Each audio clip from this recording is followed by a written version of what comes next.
Assalamu alaikum. I'm back once again with another video.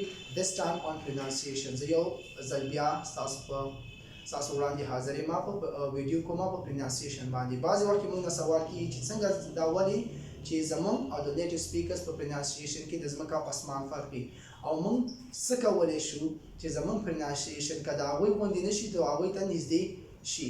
نو دوه شیان زه نن تاسو ته داسې ښیم که تاسو په دې باندې عمل وکړئ نو ستاسو ته به خپله په خپل پرنانسیشن کې د ځمکه او اسمان فرق ښکاره شي. نمبر 1 کله چې په انګلیش کې موږ سره ټي هیچ یو ځای راغلی نو او دا موږ پرناونس کوو نو زموږ د ژبې کومه څوکه چې دا د بره دوه غاښو سره لګېږي او لږ غوندې وایبریشن هم جوړوي.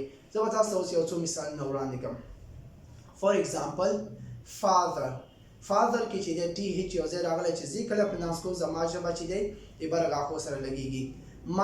مدر کې هم چې دی ټي هیچ یو ځای راغلی دی او چې زه کله پرناونس کوم زما د ژبې څوکه چې ده د دوه غاښو سره لګېږي او وایبریشن جوړوي.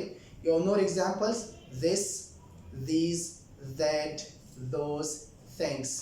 او another شی چې موږ کولی شو چې زموږ پرنانسیشن کې فرق راشي او امپروو شي هغه دا دی چې کله هم موږ په انګلیش کې w د v یا د اف پرنانسیشن کوو نو زموږ بر غاښونه د لاندې شونډو سره لګېږي چې کله موږ دغسې د دغو لیټرز پرنانسیشن وکړو نو زموږ پرنانسیشن کې موږ ته فرق ښکاري.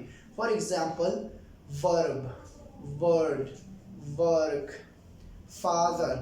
نو دا کله چې ما دا لیټرز پرنانس کړو بره غاښونه زما د لاندې شونډې سره ولګېد چې کله موږ دغه سمال ټو شیان چې زموږ په خپل سپیکینګ کې راوړو نو موږ ته به خپل پرنانسیشن کې فرق ښکاره شي او زموږ پرنانسیشن به د نیټیو سپیکر سره لږ نږدې شي. Thank you.